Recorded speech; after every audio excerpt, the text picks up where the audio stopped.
భక్తులారా, ఇప్పటిదాకా కొన్ని భక్తి పాటలు విన్నాము. ఈరోజు మరి పౌర్ణమి సందర్భంగా విశేషంగా పర్వయజ్ఞాన్ని జరుపుకున్నాం. 9 రోజుల పాటు అందరూ వినాయక మండపాల్లో వినాయక చవితి చేసుకున్నారు. మరి మనిషి జీవితం తామరాకు మీద నీటి బొట్టులాగా ఎప్పుడు జారిపోతుందో తెలియదు. కాబట్టి నళిని దళగత జలమతి తరళ తద్వజ్జీవితం అతిశయ చపల అని శంకరాచార్యుల వారు చెప్పారు. నేను చెప్పిన మాటని, తామరాకు మీద నీటి బొట్టు ఎప్పుడు జారిపోతుందో తెలియదు. కదులుతూ ఉంటుంది. ఆ తామరాకు గాలికి కదులుతూ ఉంటుంది. దాని మీద నీటి బొట్లు కూడా కదులుతుంటాయి. ఇటు జారుతాయి, అటు జారుతాయో తెలియదు. గాలి ఎక్కువ వస్తే నీళ్లు జారిపోతాయి. ఇలాగా మనిషి 80 ఏళ్ళు, 90 ఏళ్ళు, 100 ఏళ్ళు బ్రతుకుతున్నది ఎవరు? ఒక్కొక్క ఊర్లో చూడండి, 70 ఏళ్ళ వాళ్ళు కూడా కనబడరు, 50 ఏళ్ళ వాళ్ళు కనబడతారు. నిన్న మన పేపర్లో ఇచ్చారు. ఒక ఊర్లో 3 నెలల్లో 30 మంది చచ్చిపోయారు. ఎందుకు చచ్చిపోతున్నారో తెలియట్లేదు. మన ఆంధ్రప్రదేశ్ అనుకుంటా. ఎందుకని పరిశోధన చేస్తున్నారు. చచ్చిపోతున్నారు మనుషులు టప్పుకున్న. ఇంకా మరణము అనేది నిశ్చయము. ఎప్పుడు పోతాం? నిద్రలో పోతామా, మేలుకున్నప్పుడు పోతామా, నడుస్తుంటే పోతామా తెలియదు. కాబట్టి ఈ మరణము తప్పనిసరిగా ప్రతి ఒక్కరికి వస్తుంది. కాబట్టి మనిషి ఎప్పుడూ కూడా బ్రతకాలని కోరుకుంటాడు, చావాలని ఎవరు కోరుకోరు. ఎవరో మానసికంగా దిగజారిపోయిన వాళ్ళు, అత్యంత కష్టాల్లో ఉన్నవాళ్ళు, వాళ్ళు మాత్రమే చనిపోవడం ఇష్టపడతారు, ప్రయత్నం చేస్తారు. ఎక్కువ మంది బ్రతకాలని అనుకుంటారు. కొంతమంది పాపాత్ములు ఉంటారు. వాడు చావడమే కాకుండా నలుగురికి చంపుతాడు. వాడు నిన్న పేపర్లో గ్రంథాలు చూస్తున్నారు కదా. తండ్రి 3 పిల్లల్ని చంపేసి పెట్రోల్ పోసి చంపేశాడు. వాడు చచ్చాడు. వాడు చేస్తే విడపోయేది కదా, పిల్లల్ని చంపాడు అంటే. ఈ మధ్య ఇటువంటి వార్తలు బాగా వింటున్నాం మనం. ఫ్యామిలీ అన్నమాట. తల్లి తండ్రి చనిపోవాలనుకుంటే వాళ్ళు ఏదో దెబ్బలాడుకుంటారు. దెబ్బలాడుకున్న తర్వాత మనసు చెడిపోతుంది. ఆ మనసు చెడిపోయినప్పుడు నిర్ణయాలు తీసుకుంటారు. మనసు బాగున్నప్పుడు నిర్ణయాలు, మంచి నిర్ణయాలు ఉంటాయి. మనసు అంతా కూడా గజిబిజిగా అయిపోయిన తర్వాత గొడవ వల్ల నిర్ణయం తీసుకుంటారు, చచ్చిపోవాలి. దాంతో కూడా పిల్లల్ని కూడా చంపుతూ ఉన్నారు. మధ్య ఇది ఒక ట్రెండ్ అంటారు. అంటే ఒక ఒరవడి, ఒక పరిపాటిలాగా మారిపోయింది అన్నమాట. ఎందుకు అంటే మనుషులకు ధర్మము తెలియదు, న్యాయము తెలియదు, నీతి లేదు, పద్ధతి లేదు, క్రమశిక్షణ లేదు, ఏది లేదు. ఇలాగా బతుకుతున్నారు, తినేస్తున్నారు. తినాలంటే ఎంతో కష్టపడవలసి వచ్చేది ఒకప్పుడు. తినాలంటే సంపాదించుకోవాలి, పక్కన పెట్టండి. వండుకోవాలంటే కష్టపడాల్సిందే కదా, 3 గంటల కష్టం. మరి పద్ధతిగా పవిత్రంగా తినాలంటే చక్కగా కష్టపడాల్సింది. ఇప్పుడు అది ఆ కష్టం కూడా లేదు. ఇప్పుడు వంట కష్టం ఎక్కడుంది? ఫోన్ చేస్తే ఇంటికి తెచ్చిస్తున్నారు. ఇంకా 5 ఏళ్ళ తర్వాత ఫోన్ చేస్తే మీరు తెచ్చి తినిపించి మూతి కడిగి పోతారు. ఆ సర్వీస్ కూడా వస్తుంది. ఎవరు భయపడాల్సిన పని. విదేశాల్లో ఉంది ఆ సర్వీస్. అట్లా కాబట్టి కష్టం అనేది తెలియట్లేదు మనిషికి. కష్టం తెలియట్లేదు కాబట్టి ఆలోచనలన్నీ కూడా విచిత్రంగా ఉన్నాయి. చిన్న ముళ్ళు గుచ్చుకుంటే పెద్ద కష్టం, అది పాము కలిసినట్టుగా భావిస్తున్నారు. ఎందుకంటే కష్టాలు లేకుండా పెంచుతున్నారు పిల్లల్ని. మేము పడ్డ కష్టాలు మా పిల్లలు పడకూడదండి, అందుకే వాళ్ళని చాలా ముద్దుగా పెంచుతున్నామండి అని చెప్తారు. మీరు పడ్డ కష్టాలు మీ పిల్లలు పడరు, కానీ మీకున్న బుద్ధి వాళ్ళకి అసలే రాదు. మీరు కష్టాలు పడి ఇంత బుద్ధి వచ్చింది, ఆ బుద్ధి కూడా లేకుండా పోతుంది. ఆ పిల్లల్ని గాఢంగా పెంచి వాడు పోయి ఏకుపోయి మేకై గడ్డపారే కూర్చుంటారు వాడు. కాబట్టి కష్టాలు ప్రత్యేకంగా కష్టపెట్టాల్సిన పని లేదు. దైనందిన జీవితంలో మనకు అన్నం నోట్లోకి ఎలా వస్తుంది, ఎక్కడి నుంచి వస్తుంది, అది ఎంత తేలికగా వస్తుందా, ఎలా వస్తుందనే విషయం కూడా తెలియకుండా పెంచుతున్నారు. దానివల్ల కుటుంబ జీవితమే భయంకరమైతే ఫ్యామిలీ లైఫ్ అంటేనే భయపడుతున్నారు ఎంతోమంది. కొంతమంది ఏమో బయటపడుతున్నారు, కొంతమంది బయటపడడం లేదు. ఎవరు పిల్లలు చెప్పినట్టు, ఎందుకంటే చెప్పినట్టు నేను చదువులు చదివించట్లేదు, బానిస చదువులు. అందుకని కుటుంబం లోపల శాంతి లేక చిన్న చిన్న గొడవలకే హత్యలు, ఆత్మహత్యలు, ఫ్యామిలీ ట్యాక్, అంటే మొత్తం ఫ్యామిలీ చాలా. ఫైనాన్స్ ప్రాబ్లమ్స్, డబ్బు అప్పులు చేయడం, అడ్డగోలుగా తినడం. మేము ఆశ్చర్యపోతుంటాం. పెంకుటింట్లో ఉంటారు, గుడిసెలో ఉంటాడు, వాడికి రోజు అన్నము, కూర, పప్పు, అప్పడాలు, దప్పడాలు అన్నీ కావాలి. ఆదివారం వస్తే మాంసం తప్పకుండా తినాలి, ఇది వ్రతం. ఈ రకంగా అడ్డగోలుగా తింటే ఒక కోటీశ్వరుడు, ఒక లక్షాధికారి అంటే డబ్బులు ఉంటాయి, ఓకే. గతి లేని వాళ్ళు అలాగే తయారయ్యారు. అప్పులు చేయడము, వాడిని వీడిని మాయమాటలు చెప్పడము, రకరకాల పదార్థాలు వండుకొని తినడము, ఊరి మీద పడి తిరగడము, తీర్చలేని సమయం వచ్చినప్పుడు విషం తాగి చావడం, ఫ్యామిలీ చేస్తే పీడడం, ఇలాగ అయిపోయాయి. ఎందుకంటే ధర్మం తెలియదు, ఎవరు చెప్పేవాళ్ళు లేదు. డ్యాన్సులు చేస్తున్నారు, మనం చూసాం కదా వినాయక చవితి కాదు, డ్యాన్సులు చేయడం, తాగడము, కోలాటాలు ఆడడం. ఈ ఊళ్ళో కూడా కోలాటాలు ఆడినట్టున్నారు, అన్నీ చేస్తున్నారు. కానీ ధర్మం గురించి తెలుసుకునే ఓపిక లేదు, చెప్పేవాళ్ళు అసలే లేదు. ఏదో ఈ అనకాపూర్లో వచ్చి పడ్డాను మనం, ఇక్కడ మేము ఏదో చెప్తున్నాం, ఇంకెక్కడ ఎవరు చెప్పరు. ధర్మం అంటే ఏమిటి, న్యాయం అంటే ఏమిటి, కుటుంబం అంటే ఏంటి, మనిషి అంటే ఏమిటి, ఎవరు చెప్పేవాళ్ళే. ప్రసాదం తిన్నావా, ప్రదక్షిణం చేసావా, మోది తుడుచుకున్నావా, నామం పెట్టుకున్నావా, చెప్పలు వాయించుకున్నావా, ఇంతే అయిపోయి ఎన్నేళ్ళైనా అంతే జీవితం. బట్టి ధర్మము తెలియకపోవడం వల్ల అనేక కష్టాలు, నష్టాలు, బాధలు, పీడలు, రోగాలు, అపమృత్యువులు, అకాల మరణాలు వస్తున్నాయి. ఒక్క ధర్మం అనేది తెలియకపోతే, ఒక్క ఉప్పు లేకపోతే ఏమవుతుంది, ఎవరు కూడా తినడు. ఉప్పు లేదని, ఉప్పు లేని ఎక్కడ తింటాము. అలాగే ధర్మం అనే ఒక్కటి లేకపోవడం వల్ల జీవితమే చప్పబడిపోయిందన్నమాట. ఎందుకు ఈ బతుకు, ఎందుకు బతుకుతున్నాము, చావు ఎప్పుడు వస్తుంది, చచ్చిపోతే బాగుండు, చంపితే బాగుండు, ఇలాంటి ఆలోచనలు. ఇంకా కొంతమంది మాట్లాడితే ఏమవుతుంది, సావరాదు, చస్తే పీడ వస్తుంది, నాకు ఎప్పుడు వస్తుందో సావు అంటే మాట్లాడితే అదే వస్తుంది, చావు చావు. వాళ్ళు సావరు. ఆ మాటలు విని విని తట్టుకోలేక విన్నవాడు చావాలి, వాడు మాత్రం చావు. అలాగా అపశబ్దాలు అంటారు, దుష్ట శబ్దాలు. నువ్వు బాగుండు బిడ్డ, 10 కాలాలు పచ్చగా ఉన్నాయన, నా ఆయుష్ కూడా పోసుకొని బ్రతుకు బాబు అని ఇటువంటి మాటలు ఒకప్పుడు వినేవాడు. వాడు బుద్ధిమంతులు, వాళ్ళంతా పోయారు. ఇప్పుడు ఏంటంటే చావడం, చంపడం, చంపేస్తా, కాల్చుకు తింటా, ఇలా ఏవో మాట్లాడుతూ ఉంటారు. కోపంలోనో ప్రేమతోనో మనకు తెలియదు. కాబట్టి కుటుంబ జీవితము చాలా భయంకరంగా అయ్యింది, ఇంకా ముందు ముందు ఇంతకంటే భయంకరంగా ఉంటుంది. కుటుంబం అనేది ఉండదు. నా ఇష్టం వచ్చినట్టు నేను తిరుగుతా, నీ ఇష్టం వచ్చినట్టు నువ్వు తిరుగు. నువ్వు 40,000 సంపాదించుకుంటున్నావు, నేను 50,000 సంపాదించుకుంటున్నా, నువ్వు చెప్పినట్టు నేనేది తినాలి. ఇప్పటికే చాలా మటుకు వచ్చింది. రాకపోయినా చెప్పేవాళ్ళు 2 మంది ఉన్నారు, ఫోన్లు వస్తాయి. ఏమైంది నీకు, ఆయన చెప్పినట్టు ఎందుకు వింటున్నావు, ఇదకే నేను ఎట్లా వేసిన, నేను చెప్పింది ఒక్కనాడు విన్నావా, ఆయన చెప్పినట్టు ఎందుకు వినకు, నువ్వు నీ దారి తెచ్చుకో, ఏమైంది నీ తెలివి. ఇలాగా ఫోన్లు వేసి బ్రెయిన్ వాష్ చేసేవాళ్ళు ఉన్నారు. రకరకాలు, ఏది ఫోన్ చేయకపోయినా పాడి కుటుంబాలు చూసేసరికి పాడ ఆలోచనలు వచ్చేస్తున్నాయి. అందువల్ల కలిసి ఉండలేదు. అమెరికాలో అలాగే జరిగిపోయింది. అమెరికాలో చదువు వచ్చేసింది, ఆడవాళ్ళు చదివారు, మగవాళ్ళు చదివారు. ఒకప్పుడు మగవాళ్ళే చదివేవాళ్ళు, ఆడవాళ్ళకి చదువు ఉండేది కాబట్టి నోరు మూసుకుని ఉండేవాళ్ళు. ఆడవాళ్ళు కూడా చదివారు. అగ్నికి ఆజ్యం, ముందే మంటలో నెయ్యి పోస్తే భగ్గు అంటుందట.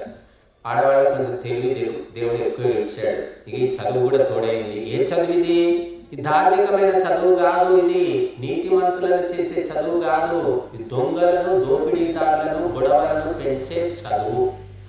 అందుకని ఈ చదువు చదివిన తర్వాత ఏమొస్తుంది అంటే వినయం రాదు, అహంకారం వస్తుంది.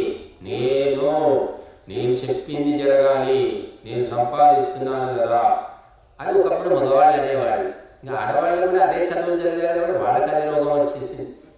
నేనెందుకు వినాలి, నాకేం పట్టింది, నేను కట్నం తీసుకురాలేదా, మీ చెల్లె చెప్పినట్టు నేనెందుకు వింటా, ఇలాంటి మాటలు మాట్లాడుకుంటూ ఇంకా ఇలా జరిగినప్పుడు కుటుంబం అనేది నడవదు. ఇంకా అమెరికాలో అలాగే తెలియదు. మగవాళ్ళు సిగరెట్ తాగితే ఆడవాళ్ళు మేమెంత పాపం చేసాం, మేమెందుకు తాగదు, వాళ్ళు తాగడం మొదలుపెట్టారు. మగవాళ్ళు సీసాలు ఖాళీ చేస్తే కనీసం గ్లాస్ అనేది తాగడం రమ్మని అని వాళ్ళు మొదలుపెట్టారు. అది అన్ని మద్యం, మాంసం, ధూమపానం, మద్యం అన్నీ మొదలుపెట్టారు. అమెరికా లాంటి విదేశాల లోపల ఆడవాళ్ళలో 70% అలవాట్లు ఉంటాయి. ఇంకా మన దగ్గర మహిళా మనులు ఇంకా అంత ముదిరిపోలేదు. పొద్దులేసి వాళ్ళకు దండ పెట్టుకోవచ్చు, మీరు తాగితే మేము కూడా తాగుతాం, నీకంటే ఎక్కువే తాగుతాం, నువ్వు అప్పులు చేస్తే నాకు చాట కదా, నేను కూడా అప్పులు చేస్తా అని ఇంకా అనట్లేదు. కొంతమంది ఎక్కడో ఉన్నారట అలాంటి వాడు. కాబట్టి ఒక కుటుంబము నడవాలి అంటే ఒక కుటుంబం కావచ్చు, ఒక ఇద్దరు వ్యక్తులండి, కుటుంబం సంగతి పక్కన పెడతాం, ఇద్దరు వ్యక్తులు, ఇద్దరు మగవాళ్ళు కావచ్చు, ఇద్దరు ఆడవాళ్ళు కావచ్చు, ఒక ఆడ మగ కావచ్చు, కలిసి ఉండాలి అంటే కొన్ని పద్ధతులు ఉంటాయి, నియమాలు ఉంటాయి, రూల్స్ ఉంటాయి. ఏమీ లేదు, అవి చెప్పేవాళ్ళు ఏమీ లేదు. దానివల్ల ఏమైపోయిందంటే గజిబిజి గందరగోళం అయిపోయింది. సంసారం అంటే శాంతి నివాసం కాదు, స్వర్గం కాదు. ఇప్పుడు గజిబిజి గందరగోళం. అందుకే ఎవరైనా పెళ్లి చేసుకోవాలంటే భయపడతారు.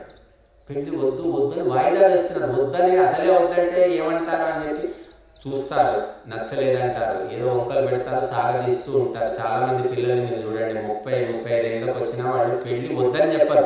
కాబట్టి పెళ్లి సంబంధాలు చూస్తారు, వస్తారు, ఏదో ఒకటి చెప్పి దాట వేస్తూ ఉంటారనమాట. ఇంకా వీడికి 38 ఏళ్ళు వచ్చాయి, ఇంకెవడు చూస్తాడని వీళ్ళే తీసుకొచ్చి మానుకుంటారు. నేను చేసుకోనని వాడు చెప్పడు, ఎందుకంటే చెప్తే వాడిని రకరకాలుగా వేధిస్తారు కదా. అందుకని వాడు చెప్పకుండా వీళ్ళంతటా వీళ్ళే తెలుసుకునేటట్టు, ఇక మేము తిరగవాలి ఆయన, నువ్వు ఎప్పుడు పెళ్లి చేసుకుంటావు, నీ ఇష్టం, మేము ఈ చూపులకు రాలేము, ఇప్పటికే బోలెడు చూసాము, నీకు ఏది నచ్చదు, ఎవరిని మెచ్చవు, నీ బతుకు నువ్వు బతుకు, ఏమైనా చేసుకో అని వాళ్ళే విసిగొచ్చేసి అలా మాట్లాడేటట్టు చేస్తారనమాట. అదొక రకం తెలివితేట. కాబట్టి యూరోప్ కంట్రీస్లో ఫ్యామిలీ సిస్టమ్ అనేది లేదు, వండుకునేది అసలే లేదు. అన్నము, కూర, పప్పు, అప్పడం, దప్పడం, మజ్జిగ, చారు ఇవో చేసుకుంటాం మనం రోజు సంపాదనని బట్టి. కానీ విదేశాల్లో అవి ఏం లేవండి, అన్నం వండుకోవడం లేదు. అసలు విదేశాల్లో అన్నం బియ్యం పండవు కదా, వరి పండదు. యూరోప్ కంట్రీస్లో గోధుమలు తప్ప వరి పండవు. గోధుమలు ఏం చేస్తారు, రొట్టె అంటే బ్రెడ్. వాళ్ళు తినేది ప్రధానంగా బ్రెడ్, బేక్డ్ బ్రెడ్, పులియబెట్టిన పిండితో చేసిన రొట్టె. అది 50-60 రకాలు ఉంటాయట. అంటే వెల్లుల్లి బ్రెడ్, అల్లం బ్రెడ్, ఆవాల బ్రెడ్, ఏవో రకరకాలు ఉంటాయి. అది రెడీమేడ్ ఉంటే తెచ్చుకొని తినాల్సింది. కూరలు అంటే ప్రత్యేకంగా ఏముండవు, కూరగాయ ముక్కలు చేసుకొని ఇంత మిరియాల పొడి, ఉప్పు ఏదో చల్లుకొని తింటారు వాళ్ళు. అది అక్కడ ఫ్యామిలీ సిస్టమ్. భర్తకు గర్ల్ ఫ్రెండ్ వేరే ఉంటుంది, భార్యకు బాయ్ ఫ్రెండ్ ఉంటారు. ఇద్దరు కూడా ఒకటే ఇంట్లో ఉంటారు. బాయ్ ఫ్రెండ్ వస్తే భార్య వెళ్ళిపోతుంది, గర్ల్ ఫ్రెండ్ వస్తే భర్త పోతాడు. ఇది అక్కడ సిస్టమ్. మీకు విదేశాలకు పోయిన వాళ్ళు ఎవరు చెప్పరండి ఈ మాటలు. మీకు బాగున్నామండి, అక్కడ చాలా బాగుందండి, ప్రశాంతంగా, ఎంత వాతావరణం ఎంత బాగుంటుందో, కాలుష్యమే లేదు, హాయిగా అంతటా పరిశుభ్రత, రోడ్లన్నీ అలిగినట్టే ఉంటాయని కథలు కబుర్లు చెప్తారు. అక్కడ ఫ్యామిలీ సిస్టమ్ ఏంటి ఎవరు చెప్పడు. చెప్తే చీచి ఆ దరిద్రులు అక్కడికి పోయారంటారు, నువ్వు అట్లాంటి వాళ్ళతో తిరుగుతున్నావు మనం అంటాం కదా, వ్యతిరిస్తాం కదా, కానీ చెప్పరు. ఇంకా చాలా భయంకరమైన విషయాలు నేను చెప్పలేను ఇక్కడ ఇక్కడ మీ అందరి ముందు. అటువంటి దేశాలు వెళుతున్నారు మన వాళ్ళంతా కూడా. వాళ్ళు కూడా విసుగొచ్చేసింది, వీళ్ళు ఒకరిని రామంటే ఊరంతా వచ్చేస్తున్నారు. ఏంటి అంకాపూర్లో ఏం తక్కువ ఉంది, పొలాలు లేవా, పంటలు లేవా, నీళ్ళు లేవా, ఇక్కడ వచ్చేసి పాడవుతున్నారు అని వాళ్ళు ధర్నా చేస్తున్నారు. పేపర్లు చదవండి. ఈ భారతీయులు 1000 మంది వచ్చేసి మా పొట్ట కొడుతున్నారు, మాకు ఉద్యోగాలు లేకుండా చేస్తున్నారు అని చెప్పేసి వాళ్ళు ధర్నాలు చేస్తున్నారు, సమ్మెలు చేస్తున్నారు, హర్తాళ్ళు చేస్తున్నారు. ఇంకా లాస్ట్కు కొట్టి వెళ్ళగొట్టడం ఒకటే మిగిలింది. ఆస్ట్రేలియాలో జరుగుతుంది, చూసుకుంటారు నిన్న. ఎందుకంటే అయినవాడు కానివాడు అందరూ కూడవే, పనికొచ్చేవాడు పనికి మాలినవాడు అందరూ కూడవే. విదేశాలకు పోతే అదొక గొప్ప గొప్ప కాదు, చిప్ప అనుకోవడం లేదు. కాబట్టి మనము రాముడు చెప్పిన మాటను మర్చిపోయాం మనం. అదే ధర్మం అంటే. మరి రాముడు ఏం చెప్పాడు లక్ష్మణుడికి? జననీ జన్మభూమిశ్చ స్వర్గాదపి గరీయసి అన్నాడు. లంక వైభవాన్ని చూసి లక్ష్మణుడు ఆశ్చర్యపోతాడు. లంక ఎక్కడ చూస్తే అక్కడ బంగారము, వెండి, రత్నాలు, వజ్రాలు మెరిసిపోతుంది. ఈ అమెరికా కూడా పనికిరాదు కానీ అటువంటి లంకా నగరాన్ని చూసి లక్ష్మణుడు అయోధ్యకు అవసరం లేదు, మనం ఇక్కడే ఉండిపోదామంటాడు. అంత బాగుంది మరి లంక. అప్పుడు రాముడు బుద్ధి చెప్తాడన్నమాట. జననీ జన్మభూమిశ్చ స్వర్గాదపి గరీయసి. కన్న తల్లి, ఆ పుట్టిన నేల స్వర్గము కంటే కూడా గొప్పవి అని చెప్తాడు. అటువంటి సత్యాన్ని మర్చిపోయారు. కనుక భ్రమ, మాయ, మోసంలో పడిపోతున్నారు. తాత్కాలిక సుఖాలు. అందువల్ల మొత్తము మానవ జీవితమే అశాంతిమయమైపోయి. మీరందరూ ఆలోచించండి. కష్టాలు వస్తున్నాయి, రోగాలు వస్తున్నాయి, సమస్యలు వస్తున్నాయి. ఈ వచ్చే కష్టాలు, రోగాలు, సమస్యలు వాటంతట అవే వెతుక్కుంటూ వస్తున్నాయా, మనం చేసిన అవకతవకల వల్ల వస్తున్నాయా? ఒకసారి ఆలోచించుకోండి. వాటంతట అవే వచ్చేవి చాలా తక్కువ ఉంటాయి. మన సంబంధం లేకుండా వచ్చే కష్టాలు తక్కువ. మనము బొట్టు పెట్టి ఏదో ఒకటి చేస్తాం, అక్కడ చేస్తేనే అది వెతుక్కుంటూ వస్తుంది. రోగం కావచ్చు, సమస్య కావచ్చు, మరి అజ్ఞానం, అది దుఃఖం కావచ్చు, ఏదైనా కావచ్చు. ఎక్కువ మటుకు మన ప్రయత్నమే ఉంటుందన్నమాట. తలుపు కొడుతుంది, కష్టం వచ్చి తలుపు కొడుతుంది, మనం తెరుస్తాం, తెరిస్తే లోపలికి వస్తుంది, తెరవకుండా రాదు కదా. మరి ఎక్కువ మటుకు మనిషి ప్రయత్నము చేసి స్వయంగా కష్టాలను కొని తెచ్చుకుంటున్నాడు, రోగాలను కొని తెచ్చుకుంటున్నాడు. రోగాలైతే చెప్పనవసరం లేదు. 100 మందిలో 99 మందికి రోగాలు వాళ్ళు చేసుకున్నటువంటి అలవాట్ల వల్లనే వస్తున్నాయి. 1% మాత్రమే మంచి అలవాట్లు ఉంటాయి. పాపం ఏం అలవాట్లు ఉండవు కానీ వాటికి రోగం వస్తుంది. ఎవరో ఒక్కరు ఉంటారు, 100కు ఒకరు ఉండొచ్చు. మిగిలిన వాళ్ళందరూ పాడు అలవాట్లు, పాడు తిండి, పాడు పద్ధతులు, పాడు భోజనం ఏదో ఒకటి ఉంటాయన్నమాట. దానివల్ల వాడికి అనారోగ్యం వస్తుంది. కాబట్టి ఈ రోగాలు, కష్టాలు, సమస్యలకు ఎక్కువ మటుకు మనిషే కారణం. సరే, ఈ జన్మలో మనం ఏ తప్పు చేయలేదు, ఏమీ అందరికీ మంచి చేశాం, అయినా కష్టాలు ఎందుకు వస్తున్నాయంటే గత జన్మ అని చెప్తారు. గత జన్మ ఎట్లా నమ్మాలి? గత జన్మ ఉంటుందా అంటే, ఇప్పుడు ఏమీ నమ్మనటువంటి విదేశీయులే పారాసైకాలజీ అని ఒక డిపార్ట్మెంటే తెచ్చారు. వాటి విదేశీయులు పునర్జన్మ నమ్మరు. బైబిల్లో లేదు, ఖురాన్లో లేదు, ఒకటే జన్మ. గుర్తుపెట్టుకోండి. ముస్లింలు, క్రైస్తవులు, యూదులు ఈ ముగ్గురి ధర్మ గ్రంథాల ప్రకారం జన్మ ఒకటే. ఇదే మొదటి జన్మ, ఇదే చివరి జన్మ. కానీ మనకి కాదు, ఇది మొదటిది కాదు. వందల వేల జన్మలు గడిచిపోయాయి. ఇంకా ముందు కూడా ఎన్ని గడిచిపోతాయో తెలియదు. పునర్జన్మ ఉంటుంది, పూర్వజన్మ ఉంటుంది మనకు. కానీ వాళ్ళ లెక్క ప్రకారం ఇది లేవు అంటారు. అటువంటి వ్యక్తులే పారాసైకాలజీ ఒక డిపార్ట్మెంట్ పెట్టారు. అంటే ఏమిటి? పునర్జన్మల గురించి పరిశోధించేటటువంటి శాఖ. ప్రపంచంలో ఎన్నో చోట్ల పునర్జన్మ కేసులు వచ్చాయి. అంటే చిన్న చిన్న వయసులోనే పిల్లలు నేను గత జన్మలో ఇది, నా ఊరిది, నా తల్లిదండ్రులు ఇది అని ఇలా చెప్పారు. అవి నిజమా కాదా అని పరిశోధించి తేల్చి చెప్పారు. నిజమే అని చెప్తున్నారు వాళ్ళు. నమ్మని వాళ్ళు చెప్తున్నారు. మన శాస్త్రాలు చెప్తున్నదాన్ని మనం నమ్మడే. ఏ జన్మ లేదా, తిన్నని రోజు తిను, తాగు, తందనాలాడు, ఎవడు చూడబోయాడు, ఎవడు తీసుకుంటాడు, ఎవడు ఇస్తాడు అని ఇట్లా మాట్లాడుతున్నారు చాలా మంది. బతికిన రోజులు హాయిగా బతకాలి, ఏమి ఎవరు ఇస్తారు, ఎవరు తీసుకోబోతారు అని. ఇది మెట్ట వేదాంతం అంటారు. ఇది కొత్తదేం కాదు. కనుక పూర్వజన్మ, పునర్జన్మ, గత గత గత గత జన్మల్లో చేసినటువంటి పుణ్యపాప కర్మల ఫలితాలు మనము కొన్ని అనుభవిస్తాం ఈ జన్మలో. మనకు తెలియదు. కొంతమంది హఠాత్తుగా కలిసి వస్తుంది, కోటీశ్వరుడు అవుతాడు వాడు ఏం లేదా కష్టపడకుండానే డబ్బులు వచ్చేస్తాయి, ఎక్కడి నుంచి వస్తాయో తెలియదు. కొంతమంది ఎద్దులా కష్టపడతారు, కడుపు నిండా కూడా తినలేదు వాడు. ఇవన్నిటికీ కారణం ఏంటంటే గత జన్మలలో పుణ్యపాపాలు చెప్పారు. బట్ ఈ గత జన్మల గురించి ఏమంటారంటే మన కర్మలో చెప్పారు, 3 రకాల కర్మలు చెప్పారు. సంచిత కర్మలు, ప్రారబ్ధ కర్మలు, ఆగామి కర్మ. 3 కర్మలు ప్రతి మనిషికి ఉంటాయి. సంచిత కర్మలు అంటే ఈ జన్మ కాకుండా ఇంతకుముందు ఎన్నో జన్మల్లో మనం చేసుకున్న పుణ్య పాప కర్మల యొక్క మూట, అది సంచితము అంటే కూడబెట్టింది. ఆ మూటలో నుంచి కొన్ని కర్మలు పక్వమైపోయి పండిపోయి ఈ జన్మలో మనం అనుభవించడానికి వెతుక్కుంటూ వస్తాయి. వాటిని ఏమంటారు? ప్రారబ్ధ కర్మలు అంటారు.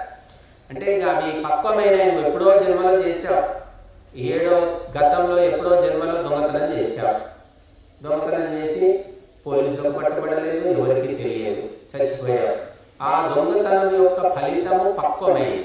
ఆ ఫలితము ఈ జన్మలో 7 జన్మల కింద చేసింది ఈ జన్మలో నీకు అనుభవించడానికి వచ్చింది. అప్పుడు ఏమవుతుంది? దుఃఖము, రోగము, పీడ రూపంలో వస్తుంది. నువ్వేమనుకుంటావు?